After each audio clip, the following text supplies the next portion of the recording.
Excellency Ambassador Satoshima, Mr. Hiroshi Yoshida, Deputy Director General for IT Strategy, Ministry of Economy, Trade and Industry, Japan, Mr. Koichiro Urabe, Executive Director of the Center of the International Cooperation for Computerization, Executive from the Ministry of Digital Economy and Society, distinguished guests, ladies and gentlemen. Thank you very much for your kind invitation to CICC conference here today. And I think that to reiterate what Ambassador Satoshima has mentioned, Thailand and Japan have come a long way, especially in terms of economic development as well as cultural and other things. I learned lately that there are now about 1 million Thai tourists to Japan, 1 million people. So I hope that it helps a little bit on your economy. Please likewise promote Japanese tourists in Thailand as well. I think at the moment it's a transformation era for every nation, and Thailand is not excluded from this transformation. And at the outset, I would also like to mention that Japanese companies have been investing in Thailand for a long time now, and I hope it will increase or intensify the level of investment in Thailand, because we have a number of exciting projects as well as national strategies that would be beneficial not only to Thailand itself but also to Japanese investors, Japanese technologies, as well as a number of joint ventures and collaborative measures that our two countries can conduct.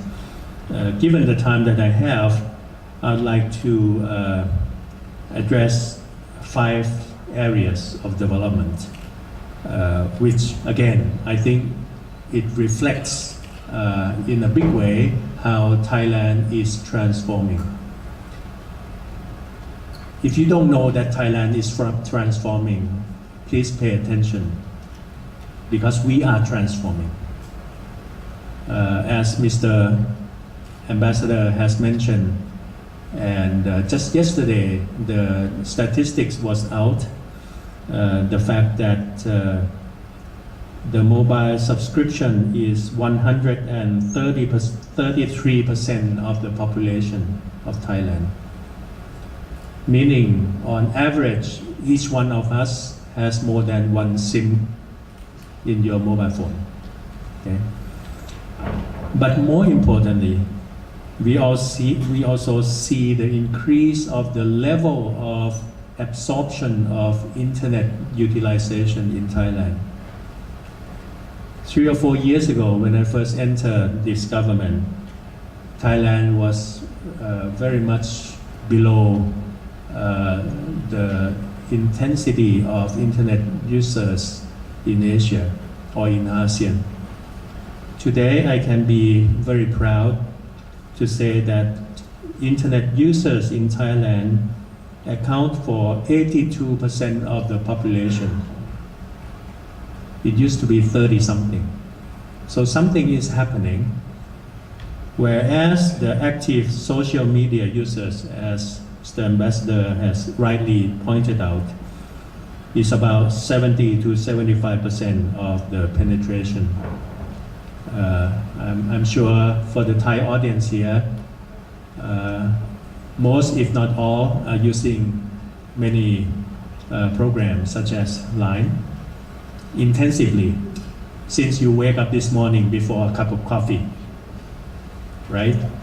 So, but it's important to understand that we cannot be satisfied with these figures or statistics, but we will have to make sure that the country provides enough infrastructure, provides enough opportunities, especially startups, and provides enough applications so that the users and mainly the people as a whole would benefit from the use of this wonderful digital technology in a positive sense.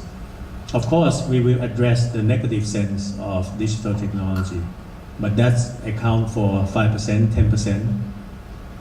The balance between innovation and regulation must be critically scrutinized and examined. And that's where the public policy, good public policy can come in. So the 5 areas would start with the legal infrastructure. Without proper and appropriate legal infrastructure, we will have difficulty not only among us who are using digital technology or producing digital technology, but also the image of Thailand to the international community. I can be pretty convinced that by this Friday, all the major digital legal infrastructure will be in place. Because this Friday, the last 2 pieces of legislation would pass the National Legislative Council. So let me mention 5 or 6 of them very briefly. Number 1, the first 4 have already gone through and awaiting the royal approval. Number 1, electronic transactions law has already passed the NL, the National Legislative Council Assembly. And incorporating with that e-transaction law, the e-transaction office is also a law that has been passed. Number 2. Number 3, digital ID law has also been passed. Meaning, in the future, the physical contact or the physical approval of the identity, you and me, will go through a system of sophisticated check and balance. And it would provide convenience for you to make any transactions, maybe to the banks, to the government offices, without having to waste your time in the traffic, without having to pay so much during the journey to make that transaction. And this will not only be the law, this will be implemented this year by 2 ministries, Ministry of Finance and Ministry of Digital Economy. That's number 3. Number 4, we have also been working with the private sector in the digital business. And I have supported them in organizing themselves so that today we have the Federation of Thai Industries, FTI. We have the Board of Trade. We have the Bankers Association, very well known. After a few months, when the royal approval arrives, we will have for the first time in Thailand digital organization or digital association of Thailand, similar to the Sapa Usahakam, Sapa Hau Kan Kha, as we all know. Why? Because digital is getting so big that if it's only contribute just a little portion of FTI or Board of Trade, it would not serve enough the way the business should be conducting. Okay, so this law would provide for the private sector associations. At the moment, there are 22 digital associations, which will be one after the law is complete. So that's also something new. The last 2 have gone through the scrutiny of the special committee of the Legislative Council already, which includes the cyber security law and the data protection law or data privacy law. These 2 are so important, especially in the eyes of the international community, because it would place proper positioning of Thailand to international business or international investment in Thailand, providing a very sound legal platforms so that the business people or even the population can be at ease when they do transactions, when our data is flying in the air everywhere, and when business want to conduct business here in Thailand and can be protected. So both the cybersecurity law and data protection law are very crucial at this point in time, and I'm happy to report to you that it has been quite well received by all parties concerned, even including the NGO. Number two, let me also report to you the development of the digital innovation in Thailand, led by 5G development as well as the Digital Park Thailand in Sriracha. Digital Park Thailand in Sriracha last week was 709 rai in area, close to the Ampere Mueang, Sriracha. But a few days ago, the government has endorsed for this digital park to include GISDA, the Geoinformatics and Space Technology Organization, to be one, because it's the same mission. It's all digital, whether it's the land mission or the space mission. So it's going to be 830 rai now. And this area of development would be heavily assisted by the Board of Investment or BOI. Any tenants who would want to invest in this area, which by the way is not industrial estate, is not the production area, it's the innovation area. So it's a lot of innovation work, it's a lot of research and development, especially development. Research or basic research can be done in universities. And this area would be the near market development of digital technology. We now have about 16 applicants who would want to bid for developing this 830 rai already as far as the report goes yesterday.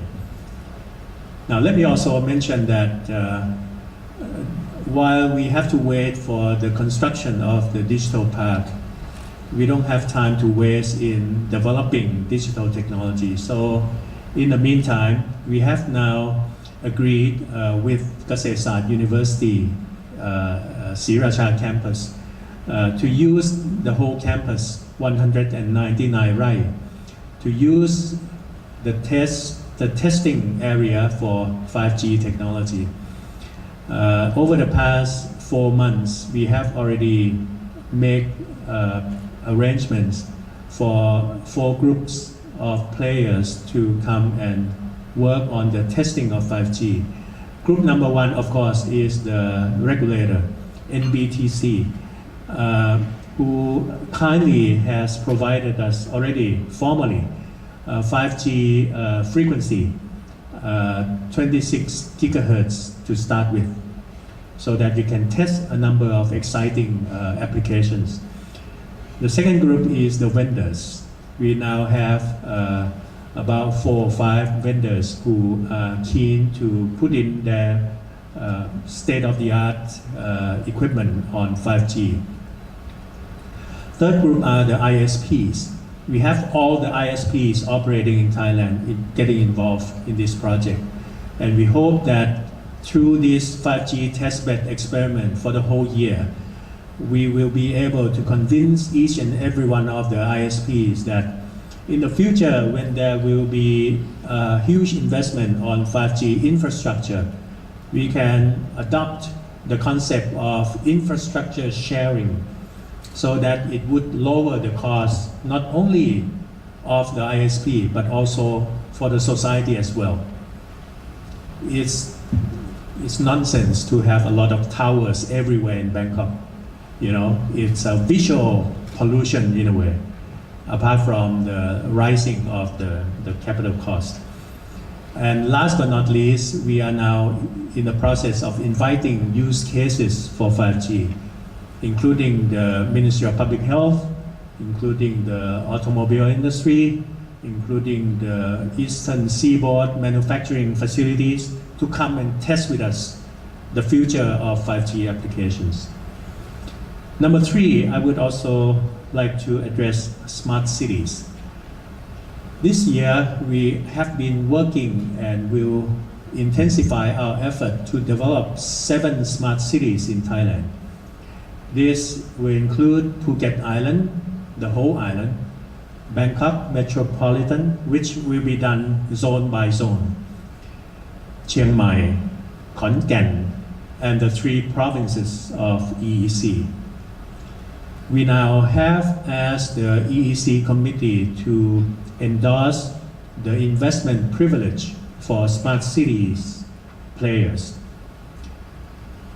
The privilege will be divided into 2 categories. One is for the area or the city where the full-scale smart cities will be developed. This will receive the highest investment privilege. The second would be the partial smart city concept, and that is for some city or some area that would want to work on a few concepts of smart cities. That is okay as well. To remind you, we have about 6 or 7 aspects of smart cities that will be very exciting for the country, because if we can be successful in developing smart cities in Thailand, 77 provinces, Thailand will be developed on an area-based development scheme. In Chiang Mai, it can be smart living or smart health. In Phuket, it can be smart tourism. So different provinces or different areas can be very diverse in their own ways that would be appropriate to the local condition. We have smart mobility, smart people, smart economy, smart environment, smart governance, and so on. In addition to that, I have been in touch with my fellow ASEAN ministers, and it seems likely that Thailand will be hosting Smart City Conference and exhibition this year, a huge one. Given the fact that Thailand is assuming the chairmanship of ASEAN community this year, the way I look at it is that ASEAN 10 countries will one day this year have the same concept of trying to develop their own smart cities. We now have secured 26 ASEAN smart cities that would want to work on many different concepts of smart city.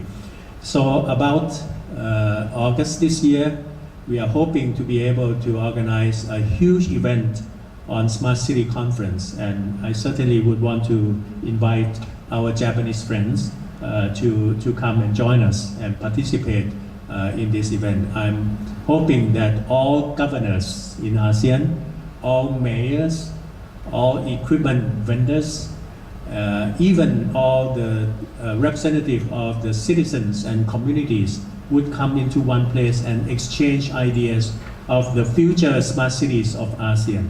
That will be very exciting. We are now in the preparation process. The last 2, I'll be very brief. Cybersecurity. Apart from the cybersecurity law, we are also in the process of organizing a formal cybersecurity agency, which will be part of the law as well. And this agency will look after a number of critical information infrastructure. The way Thailand will be working in cybersecurity is that we are not just having a central department looking after the whole nation, but this central agency will facilitate and will be the resources for different sectors of cybersecurity entities or agencies. For example, we'll be working with the financial and banking sector to look after the cyber welfare of the banking sector. We'll be working with the energy sector, the energy regulator, to look after the electricity, to look after the water, and so on. So there'll be, at the moment, about 7 CII, or critical information infrastructure, including finance, as I mentioned, energy, public health, transportation, communications, security, as well as public services. So again, this requires a lot of work with the business people, especially the ones who own good technologies in cybersecurity. We are also hosting, with the kind and generous contribution of the Japanese government, on cybersecurity manpower training center under my ministry. Thank you very much for your kindness. And we have been conducting a number of training sessions already, but this year it will be intensified. I have seen programs of almost a dozen training sessions, even so advanced to the fact that we are going to train people to start to get used to cyber forensics as a case in point. So I think I'm sure that there are a number of companies who are offering good technologies in network security and cyber security, so please work with us. Last but not least, e-government. We now feel that e-government is not sufficient. We are now working on digital government. And the strategy of the Thai government is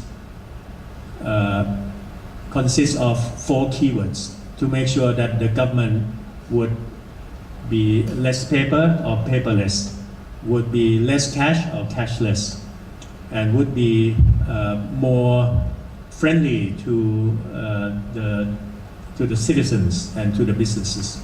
So the 4 keywords are: number 1, big data analytics; number 2, government data center; number 3, government use of cloud services; and number 4, government one-stop service. All these are being planned, and within this month we'll be able to finish our architecture design for all these 4. As a matter of fact, the first 3 are already completed. We are working on the final stage of the one-stop service of the government. This is strategic. Why? Because in the past 10-20 years, we have been struggling on the concept of how to make e-government works. It has not been working very well. So to be strategic is, to us, more effective, and that is don't do everything. Do something so that each bureaucracy would rise up to the equation and start doing something. And psychology is very important when you want to push the government agencies, because they have a lot of rules surrounding them. But once they start to understand that they have good data that they can make use, would make their life easier, would make their work more efficient, would be better served to the citizens, and would ease the business transactions, then they'll start doing it. We have identified now about 5,000 pieces of workflows that the government is conducting every day. And we are now working one by one. For those transactions that are quite ready to go paperless, we'll move very fast. For those who are still lagging behind and still work on piles of paper, we'll give them time. But there are many stages of development that they will have to go through. We are also in the process of organizing in a systematic way how government agencies will make use of cloud services, and how government agencies will secure their use of data centers, some of which have their own, some are helpless because they don't have the manpower, they don't have the equipment, they don't have the technology. So we'll arrange those in a pattern where each department will be handled according to their readiness. In the near future, we will have a central data center for those who cannot help themselves. We'll provide services so that they just pay us and we'll do the work for them. We will also start to gear, and this will be important for business to know and to understand, start to gear government agencies to start recognizing that to use cloud services may be a better way. Instead of investing on so much hardware, so much software, that a lot of times they only use 20% of the capacity. And sometimes they don't have the manpower to look after the security of their own network. Okay? If we can make sure that the cloud service provision in Thailand, may it be the Thai companies or the Japanese companies, are secure enough according to certain level of standards, then we'll be able to help them to do better work, them meaning the agencies, as well as according to our calculation, to use cloud service, we can save government budget by at least 30%, 30.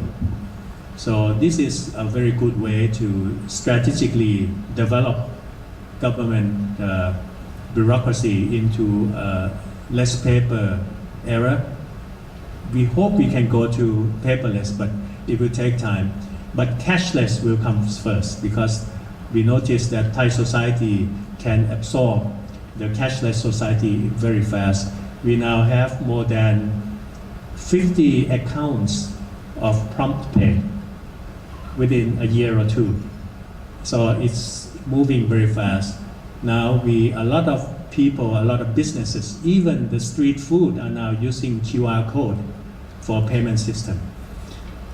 So ladies and gentlemen, this is a transformation time. Please make sure you believe that Thailand is transforming. It's not business as usual, because if we feel that it's business as usual, we'll go very slow. And in digital time, it's faster than the clock or the watch that we are using at this moment. And if we can all agree that Thailand is transforming into the digital age, we can develop Thailand together very fast. In many areas where we could not do before, we'll be able to do it. We'll be able even to leapfrog. And with that hope and with that inspiration, we'll go together with our partners from Japan. And Thailand will prosper together with Japan, of course. Thank you very much for your attention.